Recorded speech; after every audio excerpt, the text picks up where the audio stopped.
மாண்பு உறுப்பினர் சிந்தனை செல்வன்.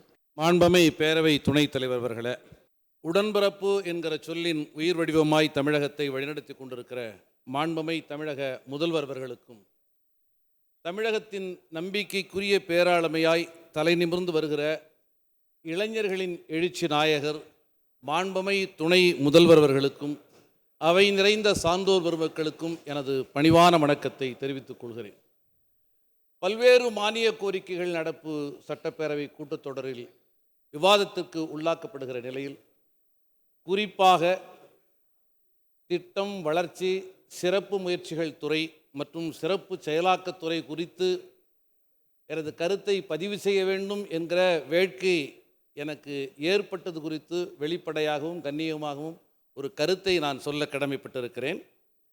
இது மாநில திட்ட ஆணையத்தை உள்ளடக்கிய ஒரு துறையாக இருக்கிறது. இந்த மாநில திட்ட ஆணையம் மறைந்த தலைவர் முத்தமிழறிஞர் கலைஞர் அவர்களால் உருவாக்கப்பட்ட ஒரு மகத்தான ஆணையம்.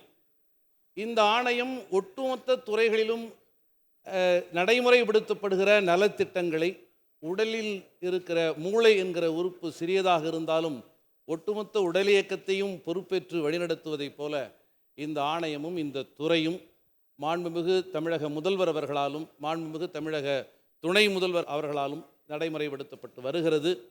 ஆகவே இவ்வளவு வலிமையான ஒரு துறை இன்னும் சில பக்கங்களை கருதி பார்க்க வேண்டும் என்கிற வேண்டுகோளை முன்வைப்பதற்காகவே இந்த துறையிலே பேச வேண்டும் என்று நான் கருதினேன். இடையிலே கடந்த ஆட்சி காலத்தில் இந்த கமிஷன் வெறும் கமிட்டியாக நீர்த்து போனதாகவும், பொறுப்பேற்ற புதிய அரசு மாண்புமிகு நம்முடைய தமிழக முதல்வர் இதை புத்தாக்கம் செய்து மிக வலிமையாக கொண்டு வந்திருக்கிறார் என்பதையும் நான் அறிகிறேன்.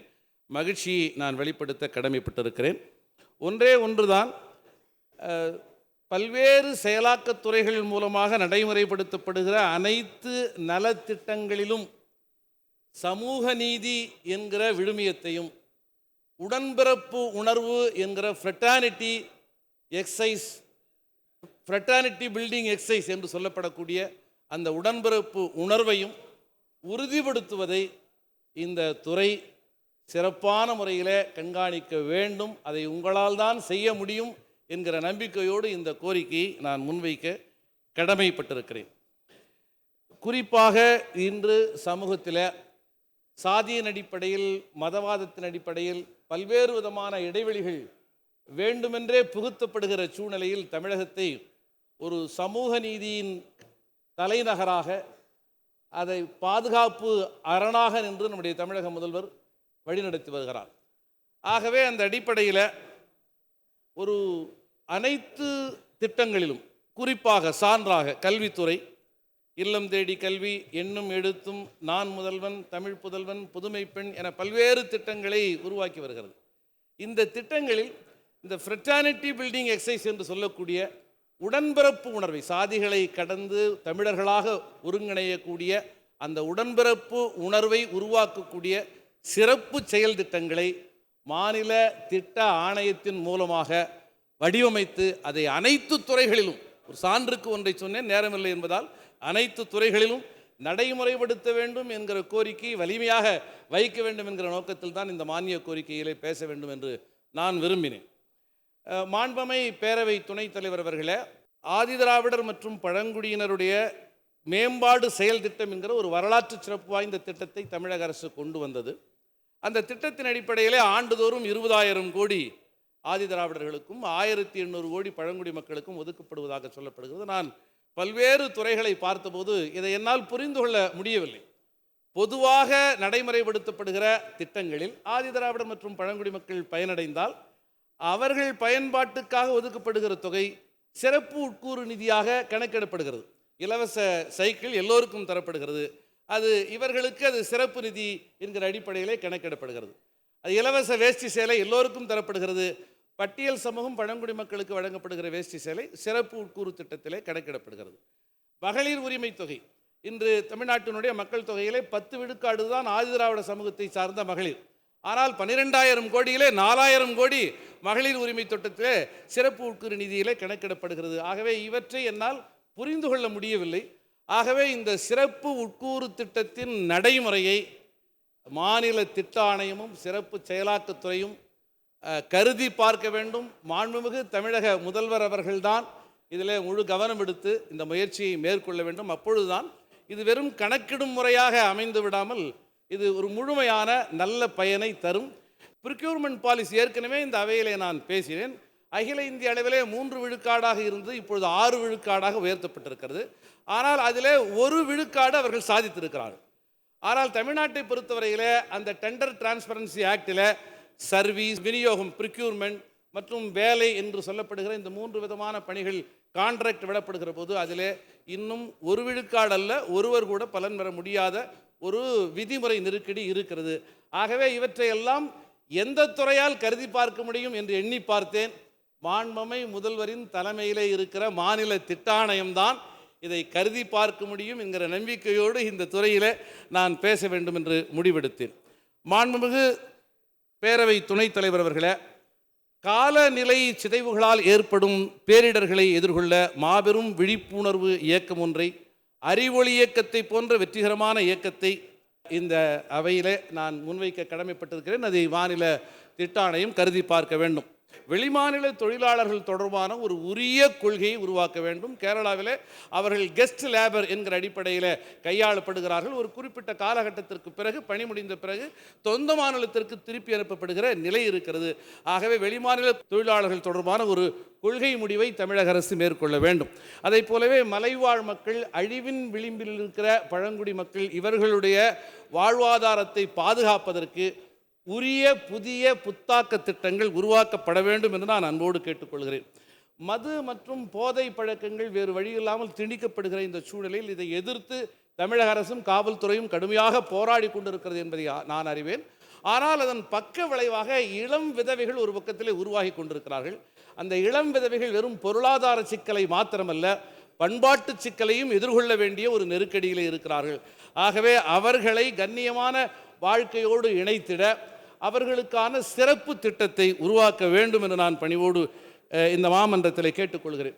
ஒன்றிய அரசால் கொண்டு வரப்பட்ட தூய்மை பாரதம் என்கிற ஸ்வச் பாரத் மிஷன் இயக்கம் 60 விழுக்காடு தோல்வி அடைந்திருக்கிறது என்று சில ஆய்வு அமைப்புகள் சுட்டி காட்டியிருக்கிறது.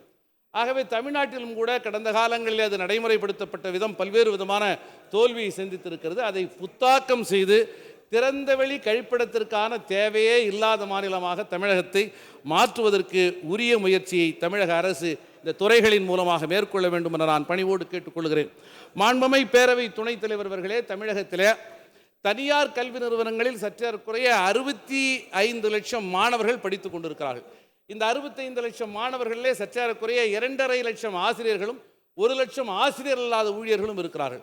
அவர்களுக்கு பணி பாதுகாப்போ ஊதிய சட்டப்பூர்வ ஊதியமோ கோர முடியாத நிலை இருக்கிறது. ஆகவே அவர்களின் பணி பாதுகாப்பையும் சட்டப்பூர்வ ஊதியத்தையும் உறுதிப்படுத்திட அவர்களுக்கான ஒரு தனி வாரியத்தை தமிழக அரசு உருவாக்க வேண்டும் என்று நான் இந்த நேரத்தில் அன்போடு கேட்டுக்கொள்கிறேன்.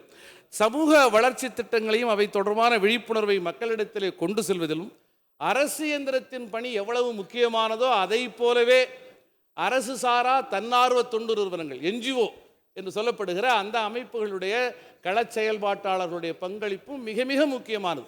ஆனால் ஒன்றிய அரசு அந்த NGOக்கள் மீது ஒரு படையெடுப்பையே நடத்தி கொண்டிருக்கிறது. கடுமையான நெருக்கடியில் இருக்கிறார்கள்.